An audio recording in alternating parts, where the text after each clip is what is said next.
Hi guys, welcome back. ಇವತ್ತು ನೋಡಿ ಮೊಟ್ಟೆ ಸಾಂಬಾರು ನೋಡ್ತಿದ್ರೆ ನನಗೆ ಸ್ಮೆಲ್ ಘಮ ಹೆಂಗಿದೆ ಅಂತ ಹೇಳ್ಬೋದು. ಆ್ಯಂಡ್ ಇವತ್ತು ಬಂದ್ಬಿಟ್ಟು ಸ್ಪೆಷಲಾಗಿ ಮಾಡ್ತಿದ್ದೀವಿ ನಮ್ಮ ಮನೆಯಲ್ಲಿ ಮೊಟ್ಟೆ ಸಾಂಬಾರು. ಅದಕ್ಕೆ 2 ಟೊಮೆಟೊ, ಒಂದು ಬೆಳ್ಳುಳ್ಳಿ, ಒಂದು ಇಂಚಿ ಆ್ಯಂಡ್ ಸ್ವಲ್ಪ ಕೊತ್ತಂಬರಿ ಸೊಪ್ಪು ಆ್ಯಂಡ್ ಒಂದು ಈರುಳ್ಳಿ ತೊಗೋತಾ ಇದ್ದೀವಿ.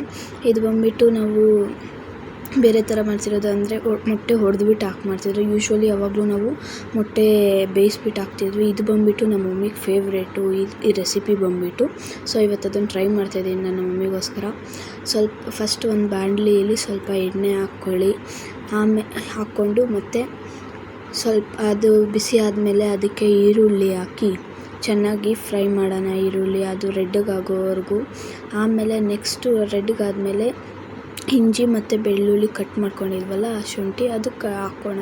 ಅದು ಮತ್ತು ಸ್ವಲ್ಪ ಹೊತ್ತು ಎಣ್ಣೆಲಿ ಫ್ರೈ ಆದಮೇಲೆ ಟೊಮೆಟೊ 2 ಟೊಮೆಟೊ ಕಟ್ ಮಾಡ್ಕೊಂಡಿದ್ವಲ್ಲ, ಆ ಟೊಮೆಟೊ ಹಾಕಿ ಮತ್ತು ಅದು ಸ್ವಲ್ಪ ಹೊತ್ತು ಬಿಸಿ ಆಗೋದು, ಸ್ವಲ್ಪ ಡ್ರೈ ಆಗೋವರೆಗೂ ಫ್ರೈ ಮಾಡಿ ಮತ್ತು ಅದಕ್ಕೆ ಸ್ವಲ್ಪ ಕೊತ್ತಂಬರಿ ಸೊಪ್ಪು ಹಾಕ್ಬಿಟ್ಟು ಅದರಲ್ಲಿ ಫ್ರೈ ಮಾಡಿಬಿಟ್ಟು ಮತ್ತು ಅದನ್ನು ಆರಕ್ಕೆ ಬಿಡಬೇಕು. ನೆಕ್ಸ್ಟ್ ಅದನ್ನು ಮಸಾಲೆ ರುಬ್ಕೋಬೇಕಾಗುತ್ತೆ. ಸೊ ಅದನ್ನು ಸ್ವಲ್ಪ ಹೊತ್ತು ಆರಕ್ಕೆ ಬಿಟ್ಟರೆ ನೆಕ್ಸ್ಟ್ ಮಸಾಲೆ ರೆಡಿ ಮಾಡ್ಕೊಳ್ಳೋಷ್ಟರಲ್ಲಿ ನೆಕ್ಸ್ಟು ಮೊಟ್ಟೆ ಎಲ್ಲ ತೊಗೊಬರೋಣ. ಅದು ಸ್ವಲ್ಪ ಆರಬೇಕಾಗಿದೆ. ಸೊ ಅಷ್ಟರಲ್ಲಿ ಮೊಟ್ಟೆ ತೊಗೊಳ್ಳೋಣ. ನಾನಿಲ್ಲಿ ಒಂದು 10 ಮೊಟ್ಟೆ ತೊಗೊತಾ ಇದ್ದೀನಿ. ಆ ಮೊಟ್ಟೆ ಎಲ್ಲ ರೆಡಿ ಮಾಡ್ಕೊಂಡು ಹೋಗೋಷ್ಟರಲ್ಲಿ ಅದು ಡ್ರೈ ಆಗಿತ್ತು, ಅಂದರೆ ಆರಿತ್ತು ಸ್ವಲ್ಪ. ನೆಕ್ಸ್ಟ್ ಈಗ ಮಿಕ್ಸಿಗೆ ರೆಡಿ ಮಾಡ್ಕೊತಿದ್ದೀನಿ. ನಾವು ಏನು ಫ್ರೈ ಮಾಡ್ಕೊಂಡಿದ್ವಲ್ಲ ಇಂಗ್ರೀಡಿಯೆಂಟ್ಸು, ಅದೆಲ್ಲ ಮಿಕ್ಸಿಗೆ ಹಾಕ್ಕೊಂಡು ಸ್ವಲ್ಪ ನೀರು ಹಾಕಿ ಮಿಕ್ಸ್ ಮಾಡಿ ಹಾಕ್ಕೊಂಡು ಮತ್ತು ಅದಕ್ಕೆ ಬಂದು ಒಂದು 10 ಕಾಳು ಮೆಣಸು, ಆಮೇಲೆ ಸ್ವಲ್ಪ ಚಕ್ಕೆ ಮತ್ತು ಒಂದು 4-5 ಲವಂಗ ಹಾಕ್ಕೊಂಡು ಮತ್ತು ಅದಕ್ಕೆ ನಮಗೆ ರುಚಿಗೆ ತಕ್ಕಷ್ಟು ಖಾರದ ಪುಡಿ, ಅಂದರೆ ಒಂದು ಸ್ವಲ್ಪ ಖಾರ ಜಾಸ್ತಿ ಇರುತ್ತೆ, ಒಬ್ಬೊಬ್ಬರ ಮನೇಲಿ ಒಂದು ಸ್ವಲ್ಪ ವೇರಿಯೇಷನ್ ಇರುತ್ತಲ್ಲ, ಎಷ್ಟು ನಮ್ಗೆ ಬೇಕಾಗಿರೋಷ್ಟು ಎಷ್ಟು ಖಾರ ಬೇಕೋ ಅಷ್ಟು ಖಾರ ಹಾಕ್ಕೊಂಡು 2 ಟೇಬಲ್ ಸ್ಪೂನಷ್ಟು ಧನಿಯಾ ಪುಡಿ ಹಾಕ್ಕೊಂಡು ಈಗ ಅದನ್ನು ರುಬ್ಕೊಳ್ಳೋಣ. ನೀರು ಸ್ವಲ್ಪ ಹಾಕ್ಕೊಂಡು ರುಬ್ಕೊಂಡು ರುಬ್ಕೊಂಡ್ರೆ ಮಸಾಲೆ ರೆಡಿ ಆಗಿರುತ್ತೆ.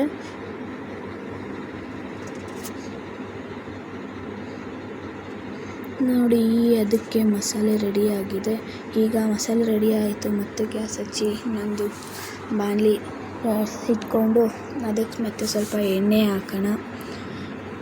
ಎಣ್ಣೆ ಕಾದ ನಂತರ ಅದಕ್ಕೆ ಸ್ವಲ್ಪ ಸಾಸಿವೆ ಹಾಕಿ, ಸಾಸಿವೆ ಎಲ್ಲ ಚಿಟ್ಲುತ್ತಲ್ಲ, ಅದು ಚಿಟ್ಲಿದ ನಂತರ ಅದಕ್ಕೆ ಈರುಳ್ಳಿ ಹಾಕ್ತಾಯಿದ್ದೀನಿ. ಈರುಳ್ಳಿ ಈಗ ಕೆಂಪಗೆ ಫ್ರೈ ಮಾಡ್ಕೊಬೇಕು. ಅದು ಚಿಕ್ಕದಾಗಿ ಕಟ್ ಮಾಡಿರಬೇಕು ಈ ಈರುಳ್ಳಿ ಬಂದು. ಅದನ್ನು ನೀಟಾಗಿ ಫ್ರೈ ಮಾಡಿಕೊಂಡು ಅದಕ್ಕೆ ಸ್ವಲ್ಪ ನೆಕ್ಸ್ಟ್ ಬಂದುಬಿಟ್ಟು ನಾವು ರುಬ್ಕೊಂಡಿದ್ವಲ್ಲ ಇಷ್ಟೊತ್ತು ಮಸಾಲೆ, ಅದನ್ನು ಆ್ಯಡ್ ಮಾಡ್ತಾಯಿದ್ದೀನಿ.